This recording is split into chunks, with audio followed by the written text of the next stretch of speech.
Doctor B Prakash. మా institute directorate of poultry research Hyderabad. మాది central government organisation, research organisation.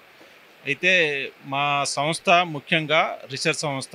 మా సంస్థ నుంచి మేము ముఖ్యంగా గ్రామీణ కోళ్ళలో పెంపకం గురించి మేము చాలా రీసెర్చ్ చేస్తూ ఉంటాం. గ్రామీణ కోళ్ళు మనం ఇంతకుముందు కోళ్ళు సంవత్సరానికి 40-30 గుడ్లు పెట్టేటివి.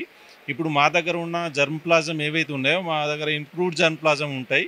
వేరే వేరే రకాలుగా మంచి కోళ్ళ లైన్స్ ఉంటాయి. వాటిని బ్రీడింగ్ చేసి మంచి వెరైటీస్ని డెవలప్ చేసినాం. వాటిలో డెవలప్ చేసిన వాటిలలో వనరాజా కానివ్వండి, గ్రామప్రియ కానివ్వండి, శ్రీనిధి కానివ్వండి, ఇవి దాదాపు 160 నుంచి 130 గుడ్లు పెడతాయి.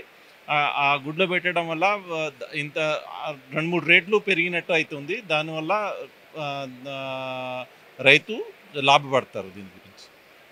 ఇప్పుడు అన్ని మన ఈ పౌల్ట్రీ ఇండియా వల్ల అన్ని ప్రాంతాల నుంచి జనాలు వస్తూ ఉంటారు కాబట్టి రైతులు కానివ్వండి, తర్వాత ఇండస్ట్రీస్ కానివ్వండి, వాళ్ళందరూ రావడం వల్ల ఈ పౌల్ట్రీ ఇండియాతోని మా దగ్గర ఉన్న జర్మ్ ప్లాజంని, ఆ కోళ్ళని ఎగ్జిబిట్ చేసడం వల్ల రైతులు చాలా లాభపడతారు. చాలామంది ఆసక్తి చూపిస్తున్నారు ఇట్లాంటి కోళ్ళని పెంచుకోవడం ఉండాలి.